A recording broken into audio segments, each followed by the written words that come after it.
On May 23, 1939, at 7:40 hours, Lieutenant Oliver Inquin was positioned 47 miles southeast of Portsmouth, New Hampshire, aboard the USS Squalus, a state-of-the-art submarine that had joined the United States Navy just 2 months prior.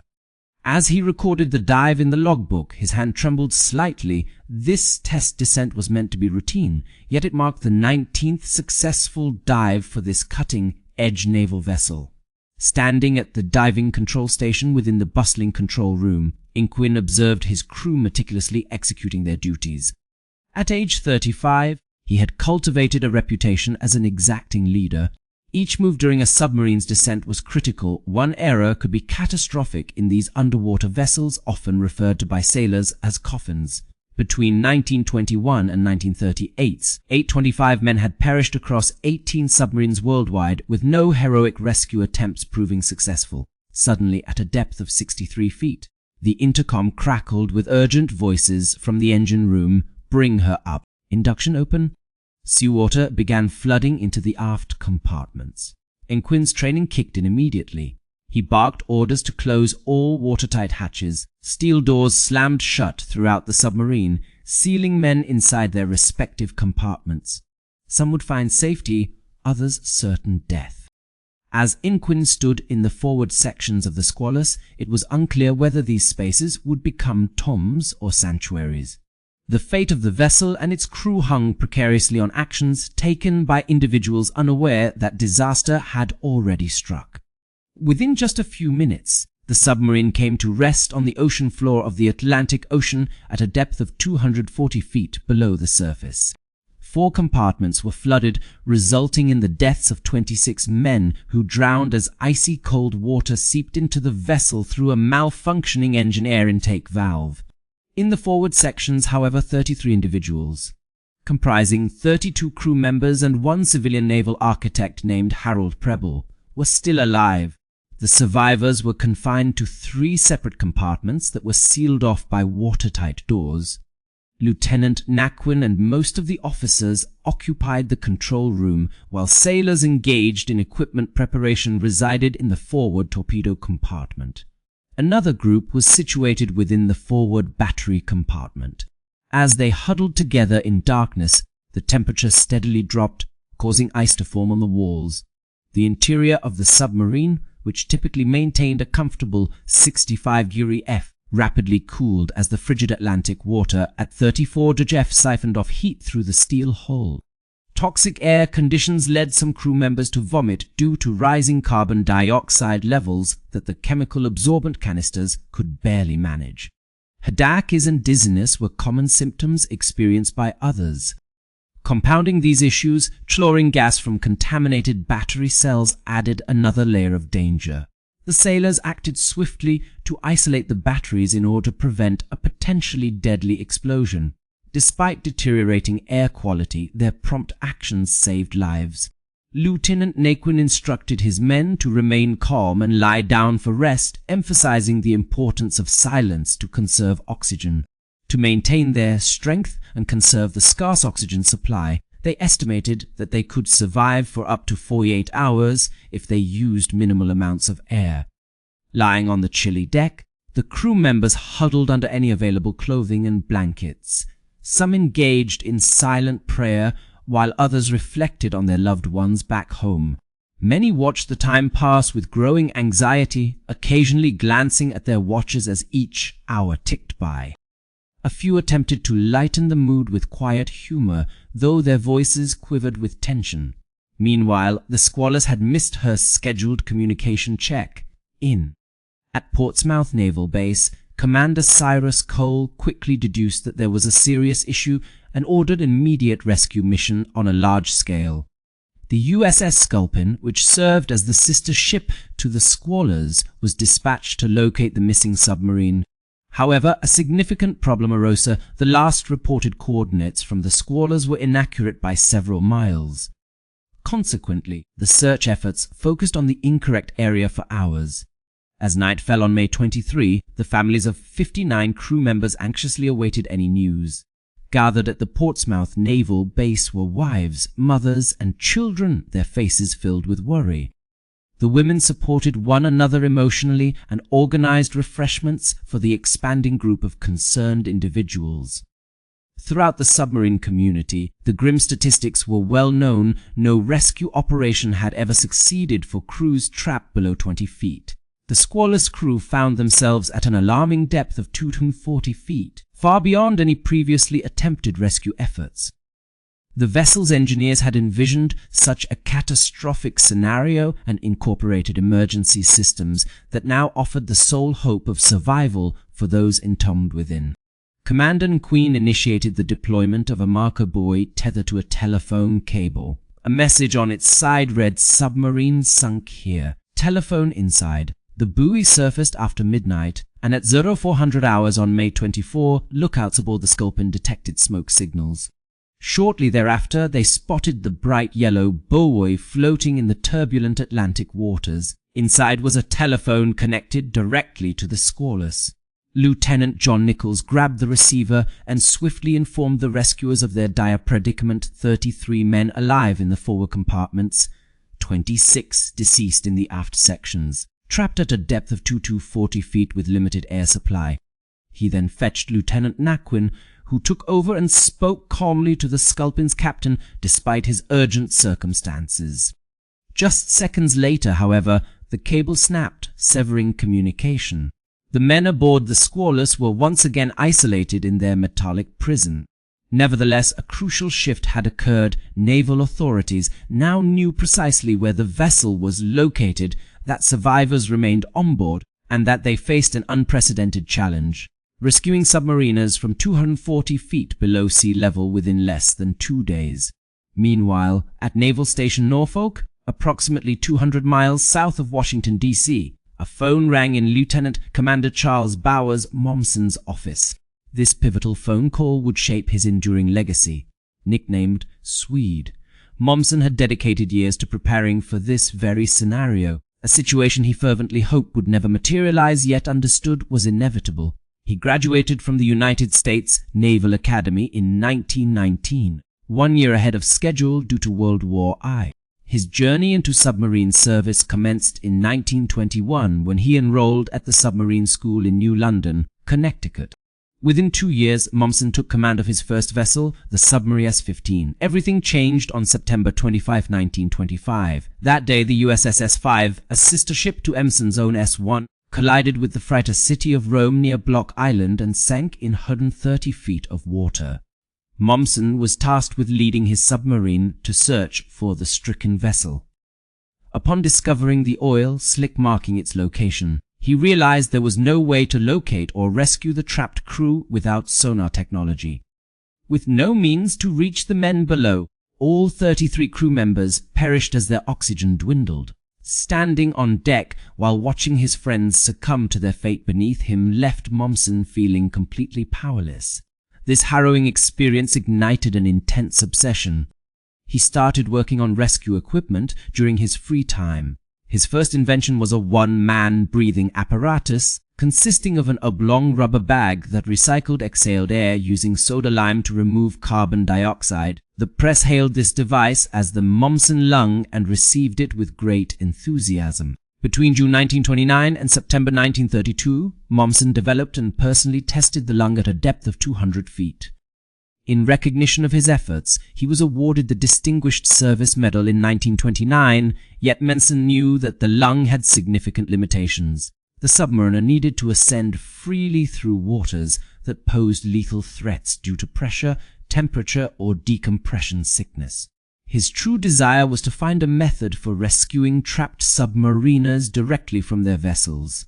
This led him to conceive of a diving bell designed to connect with an escape hatch on a distressed submarine, allowing sailors to enter the bell safely without venturing into the hazardous water. In 1926, Momsen presented his concept for a diving bell intended for submarine rescue operations to the Bureau of Construction and Repair. However, his drawings were returned with just one word: impractical.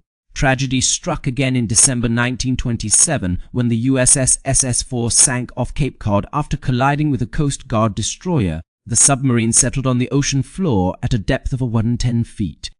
Initially, 6 sailors from the forward torpedo room were alive and communicating by tapping messages on the hull to Navy divers working in extremely cold conditions amid tangled debris. These taps persisted for several days as the men inside pleaded for assistance. A severe storm halted salvage efforts on December 24th, leaving all 40 crew members aboard the S4 to perish. Public outrage was widespread, and the Navy suffered a significant blow to its reputation.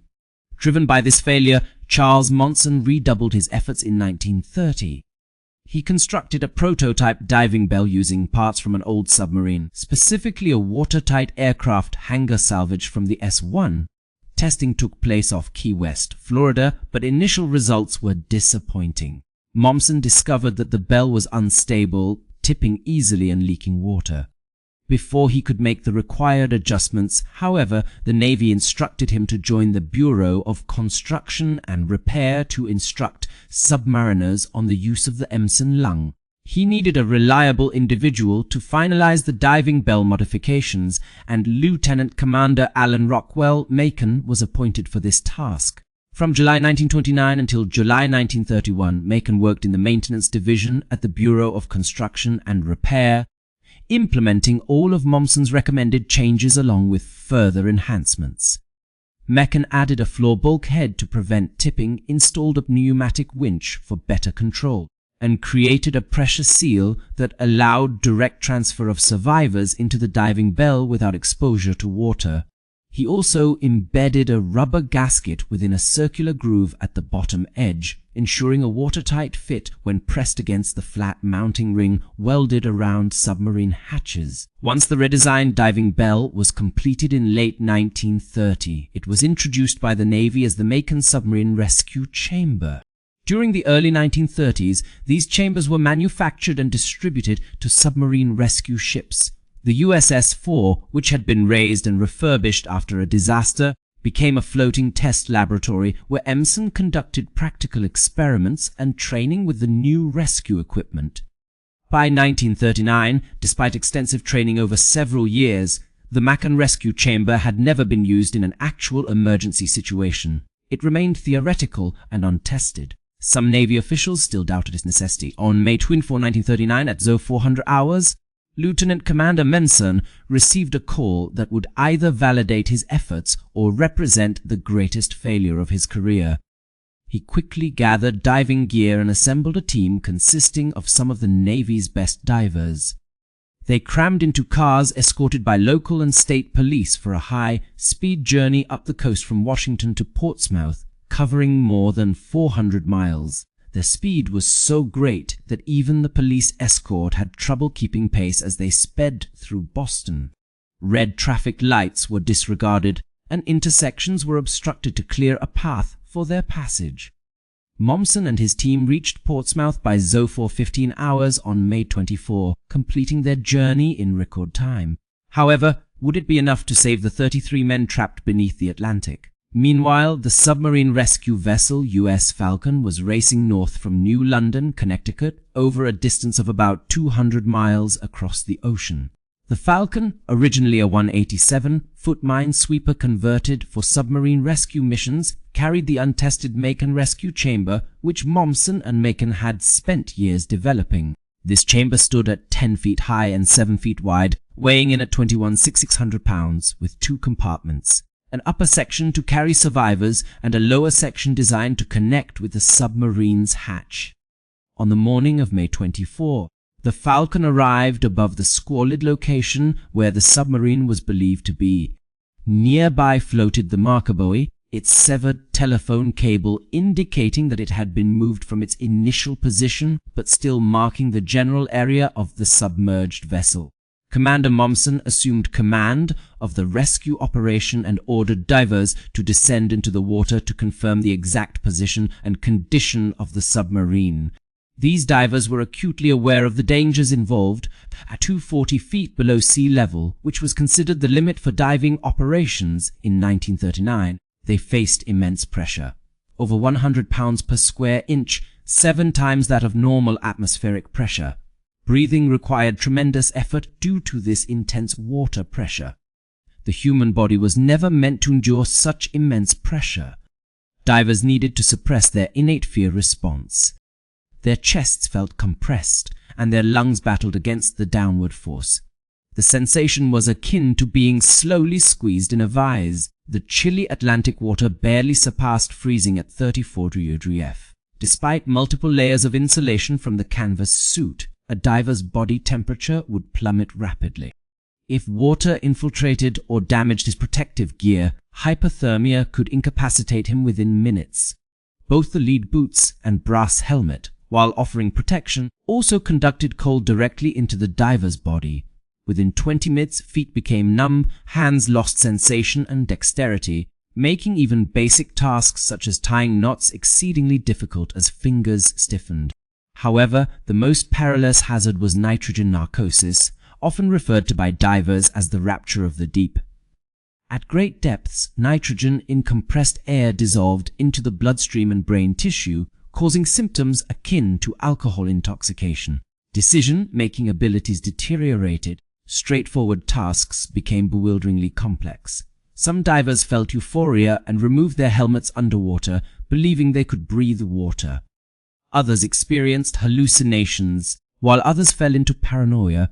Nitrogen narcosis had claimed the lives of seasoned divers at much shallower depths. Narcosis typically set in around 100 feet for most divers, becoming severe by 200 feet.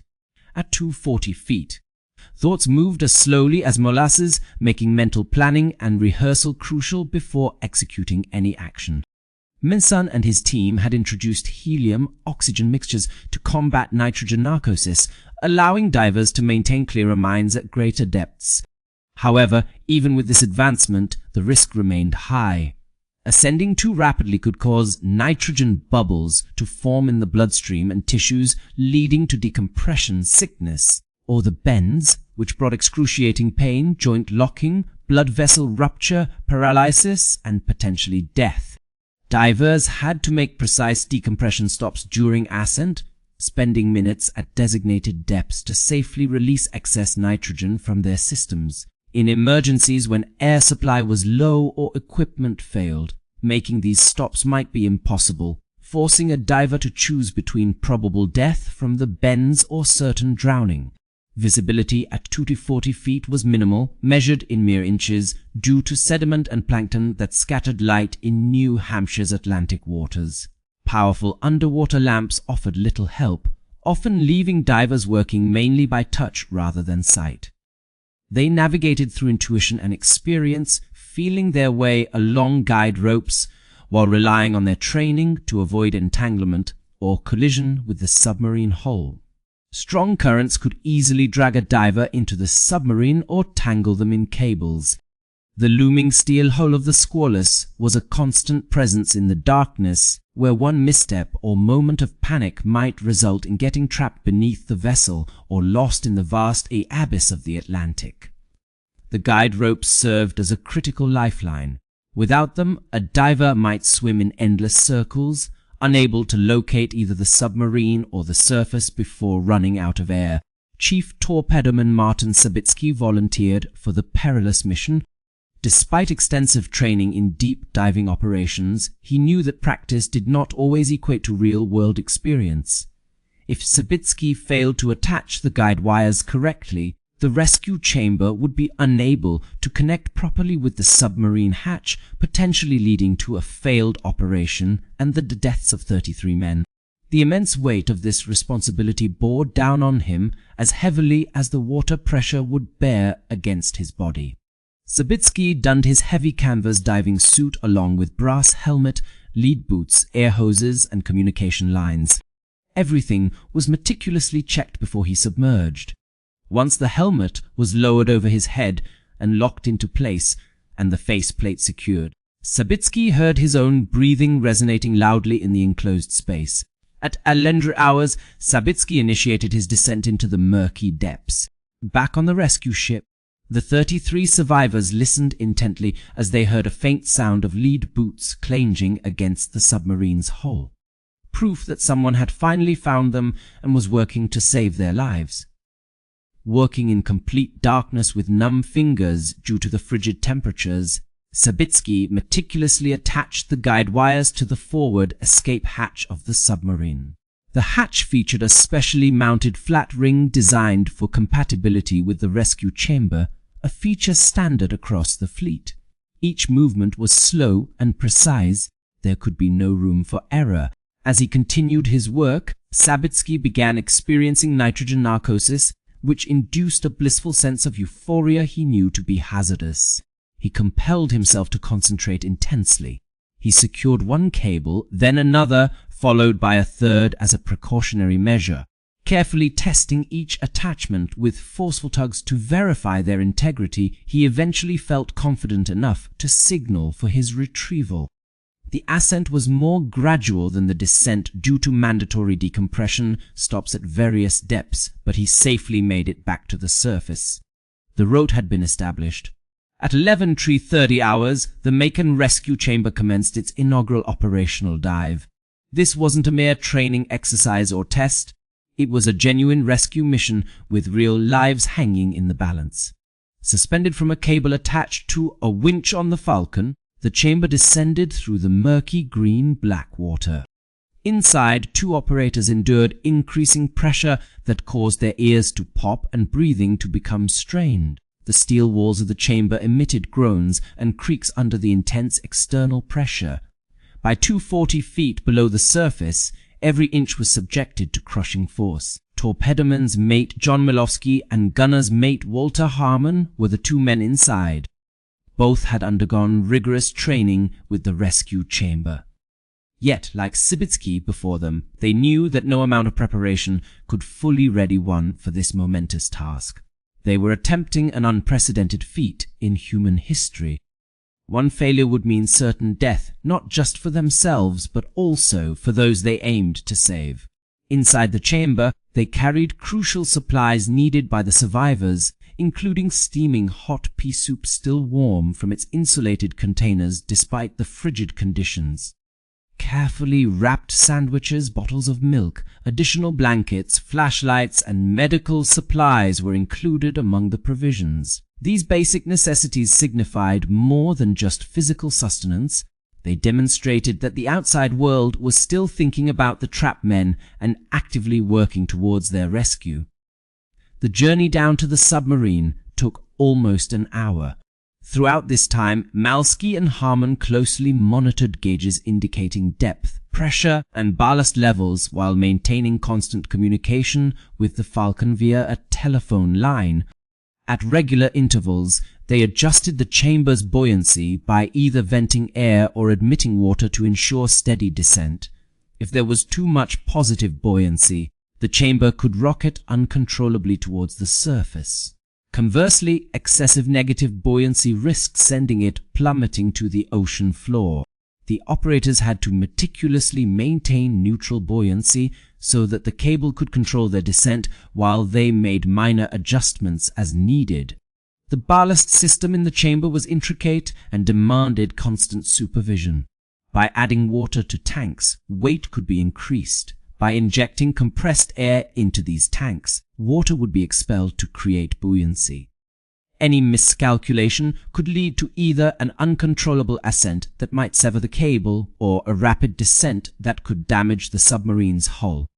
As they descended along the guide wires laid out by Sabitsky, Milowski and Harmon carefully managed ballast adjustments.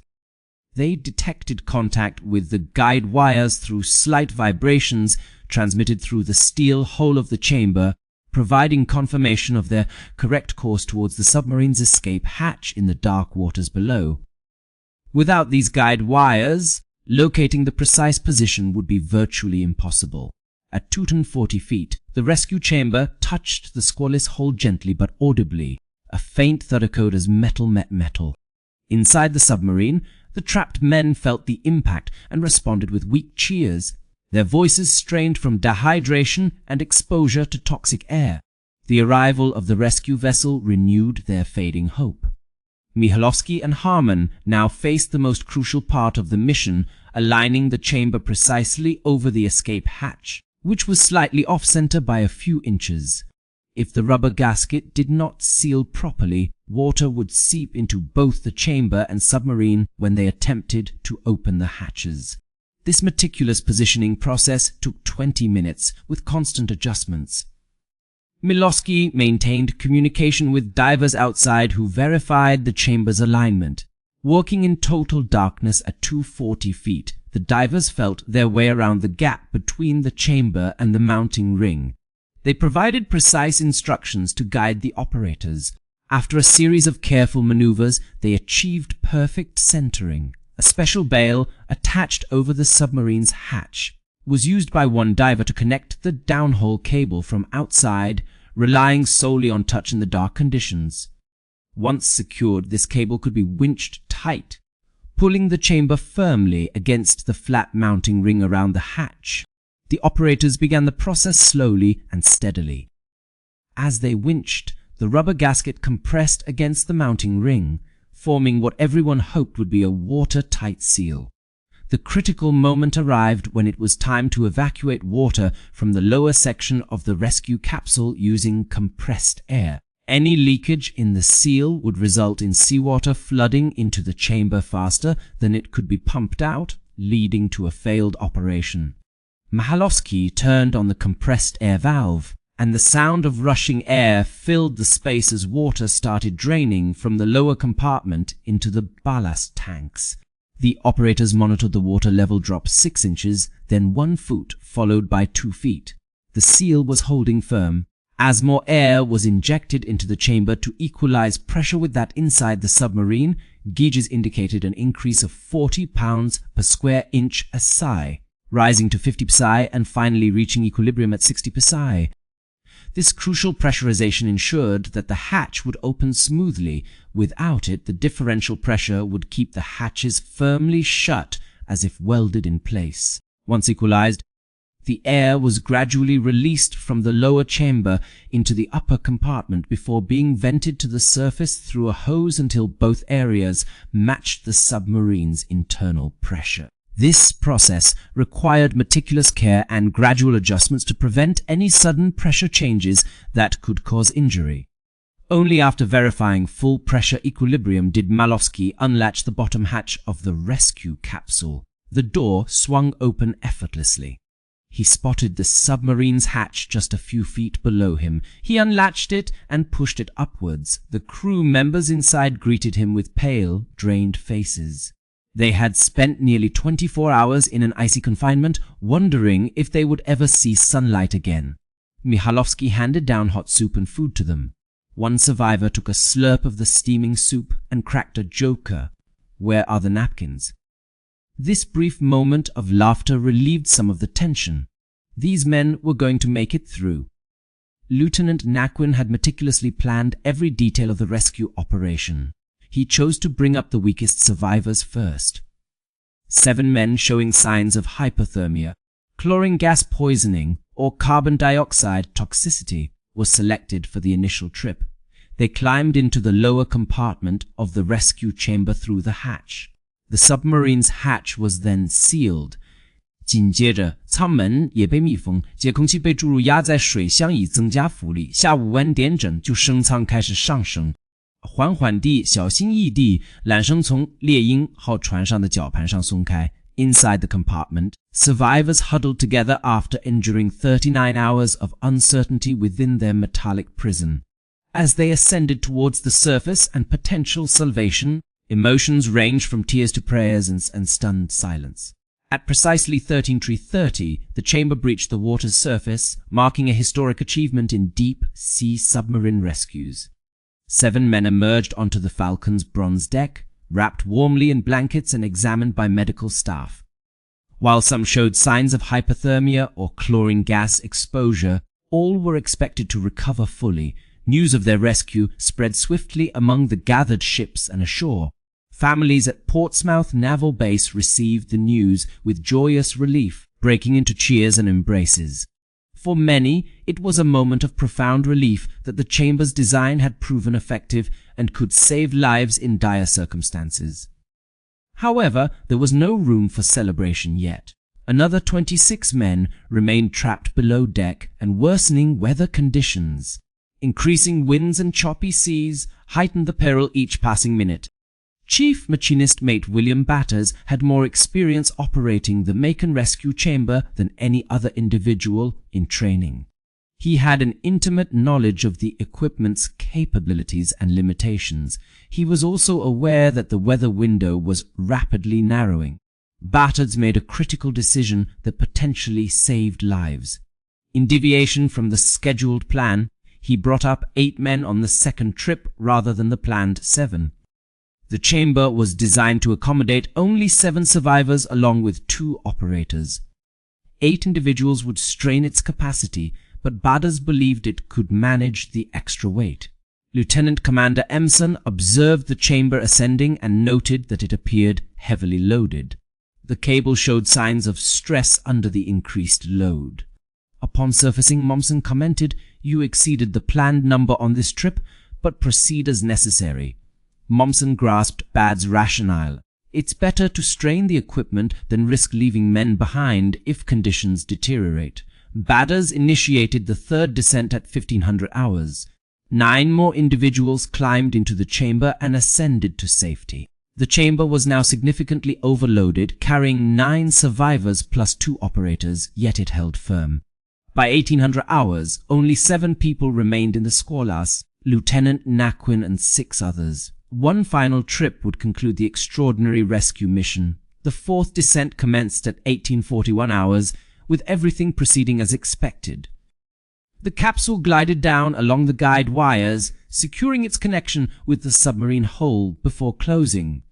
The final 7 crew members boarded the rescue vessel. Lieutenant Naquin was the last one to depart from his sub, sealing the hatch as he entered the chamber. He cast a lingering glance at the control room where he had spent 2 months commanding the Squalus. Then he climbed inside and began the ascent towards safety. However, catastrophe soon followed. The steel cable linking the capsule with the Falcon became tangled due to an issue with the winch mechanism. This resulted in the chamber becoming immobilized 100 feet beneath the surface. The occupants, 7 survivors and 2 operators, soon realized their predicament as they ceased moving. They noticed that the cable was twisted and damaged, posing a serious risk of snapping completely, which could send them plummeting back to the seabed, where immense water pressure would crush the chamber and kill everyone inside. On board the Falcon, Momsen and his team acted swiftly but frantically. They dared not apply more tension to the cable for fear of causing it to snap entirely. Their plan was to lower the capsule back down to the submarine, stabilize its load, and somehow mend the entangled cable. 2 divers readied themselves for a descent into the darkness. The night had descended upon them, and the seas were tumultuous. Diving conditions were at their worst, but still tolerable for attempting work. Chief Torpedoman Walter Squire volunteered first. He plunged into the pitch-black water, battling against the fierce current. Upon reaching the tangled cable wrapped around itself in a kinked and twisted mess, he struggled to untangle it but only managed partially. His efforts caused the chamber to bounce violently across the hull, injuring several men inside who were thrown about by the sudden jolts. Next, Torpedoman's mate Jess Duncan was sent down to remove what remained of the broken wire. He descended into the murky depths, his powerful underwater lamp barely piercing through the darkness. Once he located the cable, he began working on it, but soon found himself entangled in the twisted steel. His air hose became snagged as well, leaving him unable to free himself. Running critically low on air and suffering from nitrogen narcosis-induced delirium, Duncan managed a near-fatal ascent back to the surface. Upon being hauled aboard the Falcon, he was unconscious and urgently needed medical care. A 3rd diver attempted the task, but also failed due to the cable's extensive damage and the extreme darkness beneath the waves. The men inside the submerged chamber had been enduring the darkness and cold water for more than 3 hours, their bodies drained of energy and minds filled with fear. Several individuals were experiencing symptoms due to the deteriorating air quality within the confined space, suffering from carbon dioxide poisoning. The circumstances had reached a critical point. Momsen made an impossible-seeming decision. They would attempt to lift the 600-pound chamber manually. 6 men aboard the Falcon grasped the cable firmly, with Momsen joining them in the effort. Together, they exerted all their strength, but the chamber remained immobile. The weight was simply too immense. Momsen instructed those trapped inside to release air from the ballast tanks for 15 seconds, thereby enhancing buoyancy and decreasing the load on the cable temporarily. The group attempted once more to pull the cable. Despite this adjustment, the weight still seemed insurmountable as the chamber barely shifted. Another attempt was made after a second round of releasing ballast air for 15 seconds. Once again, they pulled with all their might.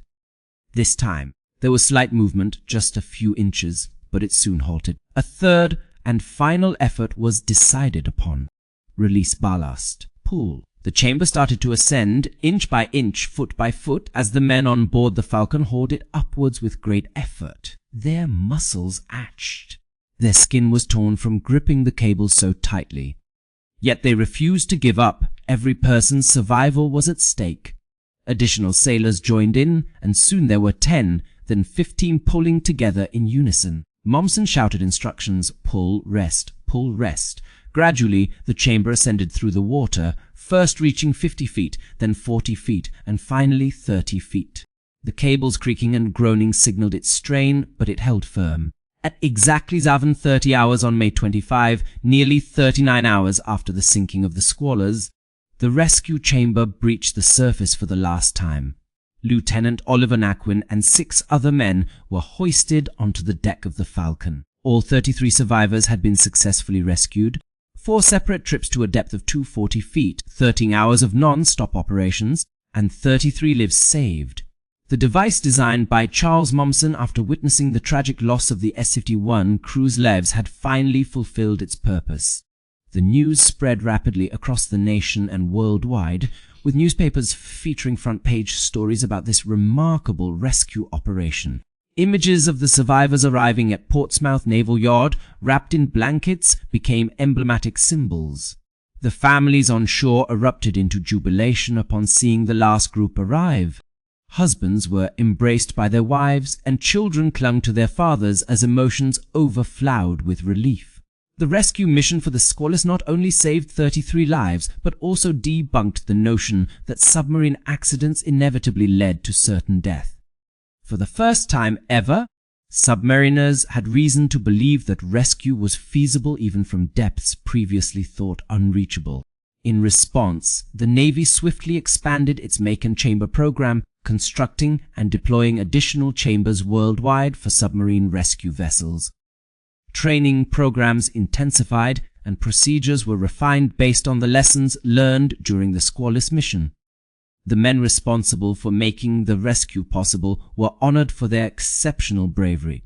Chief Machinist Mate William Baders was awarded the Medal of Honor for his pivotal decision to bring up more personnel than initially planned, and for his skilled operation of the rescue chamber under increasingly difficult conditions. Chief Torpedoman John Malofsky also received the Medal of Honor for making the initial perilous descent in the chamber and establishing contact with the trapped crew members. Additionally, Chief Boatswain's Mate Orson Crannell was honored with the Medal of Honor for his diving work in attaching guide cables under hazardous conditions, while Chief Metalsmith James MacDonald received the same award for undertaking repeated dangerous dives to free a fouled cable during the final ascent. 46 other individuals were awarded the Navy Cross for their roles in this rescue operation. Commander Cyrus Cole earned the Distinguished Service Medal for his skillful and determined leadership throughout the mission. Lieutenant Commander Charles Momsen was commended by both the President of the United States and the Secretary of the Navy for his contributions. Alan Rockwell Macon, whose modifications made the rescue chamber practical, also received recognition from the Navy for his engineering expertise. However, the tale of the Squalus did not end there. 26 men remained trapped in the flooded aft compartments. The Navy decided to attempt a rescue operation that seemed nearly impossible. They aimed to lift the submarine from the ocean floor. This salvage endeavor turned out to be one of the most intricate and perilous engineering challenges ever faced. It required 4 months of continuous work by various teams of divers operating under harsh conditions, employing techniques never before attempted. Momsen oversaw the salvage efforts with the same meticulous determination he had shown during the rescue mission. The plan entailed attaching numerous large pontoons to the submarine's hull. When flooded, these pontoons would sink to the submarine's depth. Once secured, compressed air would be injected into them, generating buoyancy that lifted the vessel. This task was extraordinarily risky. Divers made hundreds of dives down to 240 feet to attach cables, drill holes for pontoon connections, and ready the submarine for lifting. Several divers suffered from decompression sickness, with some sustaining permanent injuries, yet the work persisted. Gradually and carefully, preparations were made for the submarine's ascent to the surface. The pontoons were enormous steel cylinders capable of providing substantial lift force. They had to be positioned accurately and attached securely.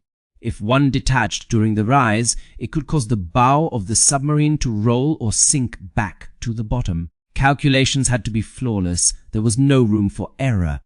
Engineers from the Navy put in countless hours calculating buoyancy, weight distribution, and lifting forces.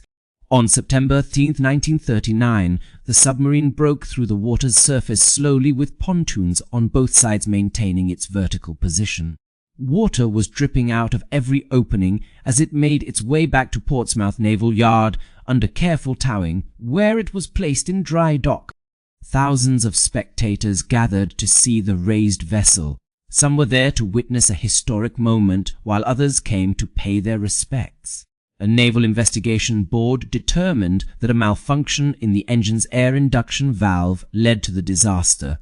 This critical valve, which should have automatically closed when the submarine submerged, remained open instead. Seawater entered through a 36-inch diameter opening and flooded the aft compartments within minutes.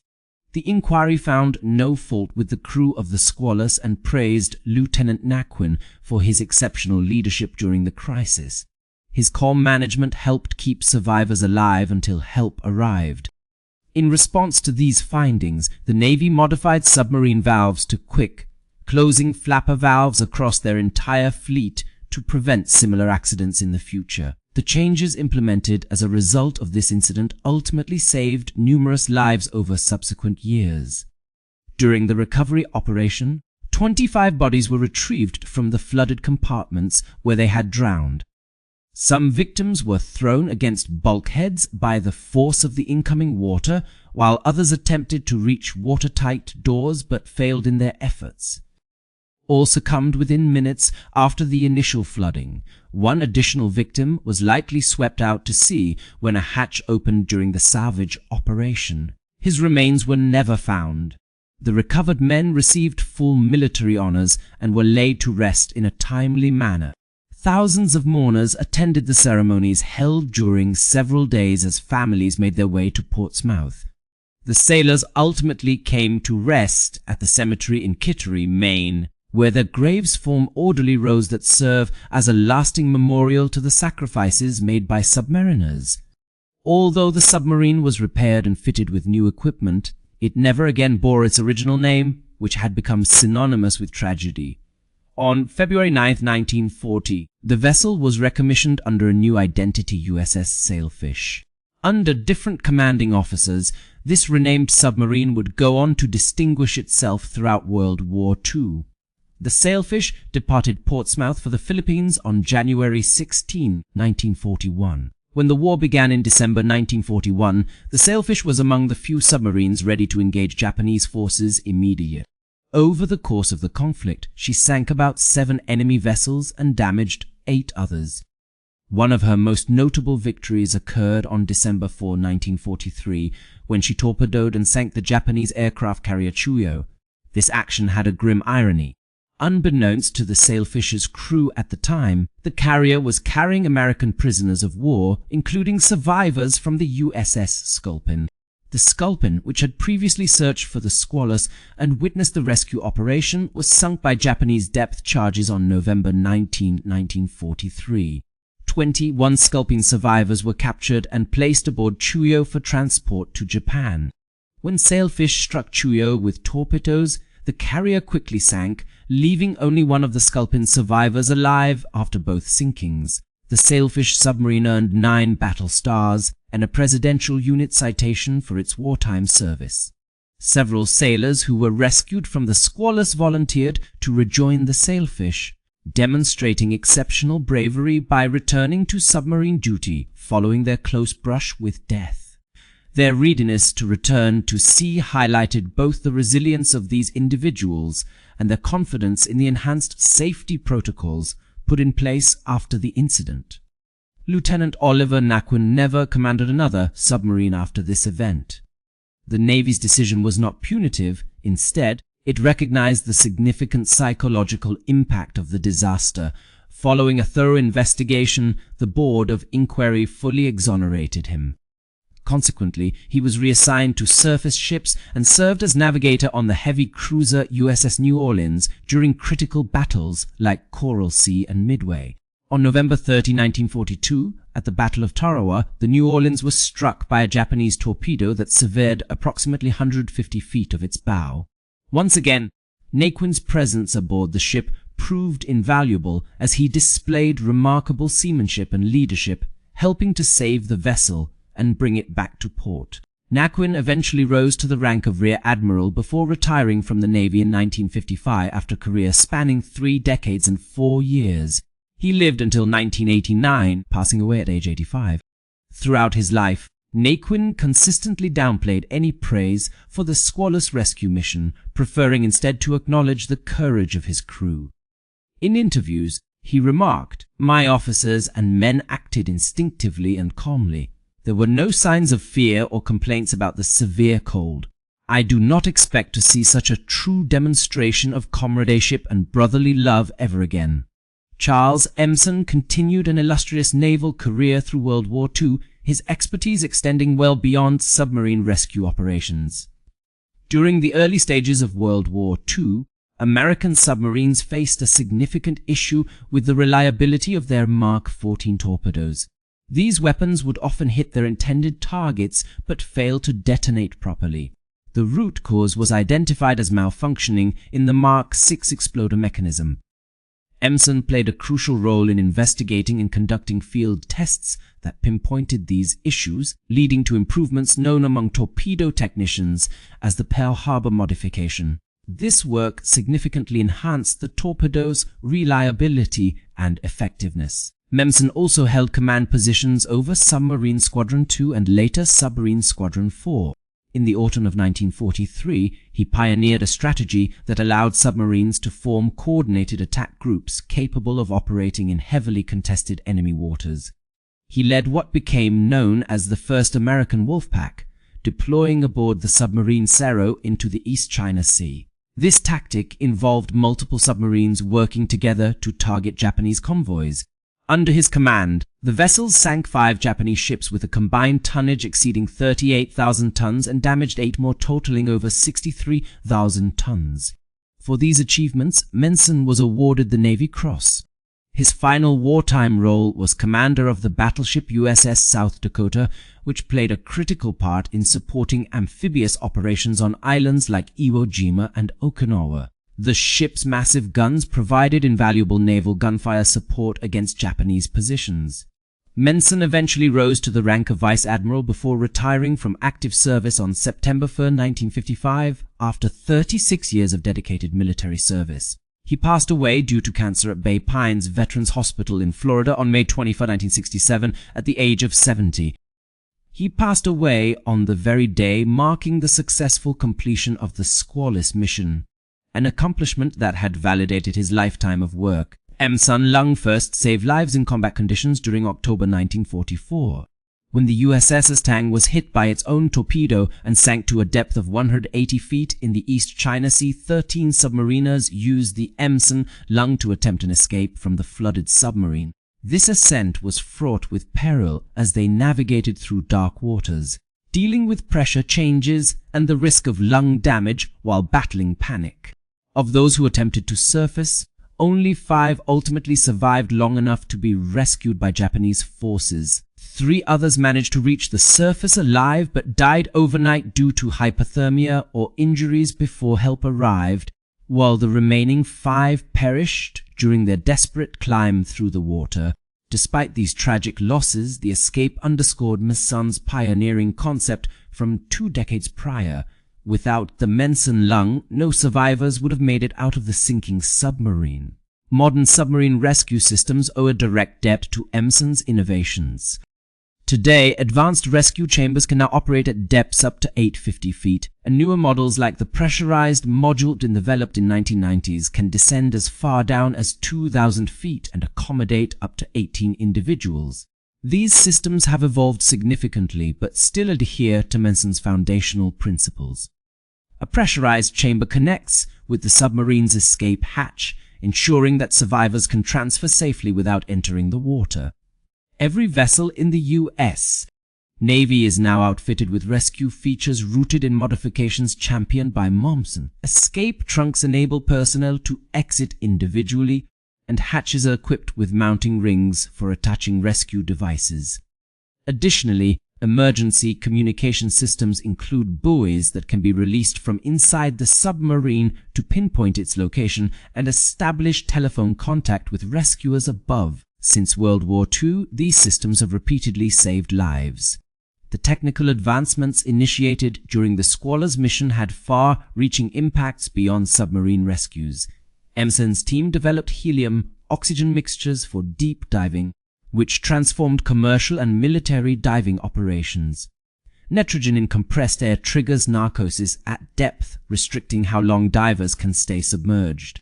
By substituting nitrogen with helium, this limitation was overcome.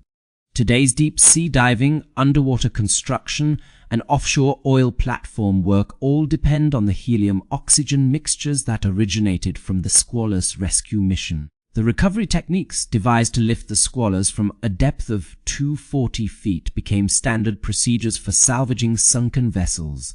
Techniques such as external lifting pontoons, precise buoyancy adjustments, and staged descents with pressure equalization laid the groundwork for modern salvage operations.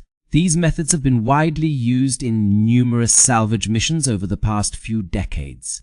When submarines or ships sink, rescue teams often employ techniques pioneered by those who salvaged the Squalus. On the 46th anniversary of the rescue, surviving members of the Squalus crew gathered for a reunion in Portsmouth, New Hampshire. Over 20 former crew members attended, some bringing their children and grandchildren to see where they had been saved. The event was both celebratory and reflective. They visited the cemetery in Kittery, Maine, where 26 lost shipmates were buried. Standing together at the graves, these elderly men paid tribute to their fallen friends. Some shed tears, others remained silent, each immersed in memories. Alan Carl Bryson, the last surviving member of the rescued Squalus crew, lived until December 1, 2008, when he was 91 years old. 2 years longer than expected due to the Macon rescue chamber. Throughout his life, Bryson participated in reunions and spoke at naval gatherings about the rescue mission. His message always remained consistent. The individuals who rescued us were indeed heroes, but the true hero among them was Swedson. He never ceased to prepare for a catastrophe he fervently hoped would never occur. When it eventually did, he was fully ready. Innovation frequently encounters resistance from entrenched institutions, and visionaries who challenge accepted norms often find themselves sidelined or ignored, their ideas dismissed as impractical or unnecessary. Yet history favors those who persevere, continuing to work diligently even when others deem their efforts futile, preparing meticulously for the worst while remaining hopeful for the best. Charles Momsen tested the Momsen lung on himself at a depth of 200 feet, risking his own life in the process. Despite repeated rejections, he advocated tirelessly for the diving bell. He trained divers and refined procedures long before any disaster struck. When the call came on May 24, 1939, Swedson was prepared. The submarine USS Squalus serves as a poignant reminder of both tragedy and triumph. 26 men perished in its flooded compartments, underscoring the inherent dangers of submarine service.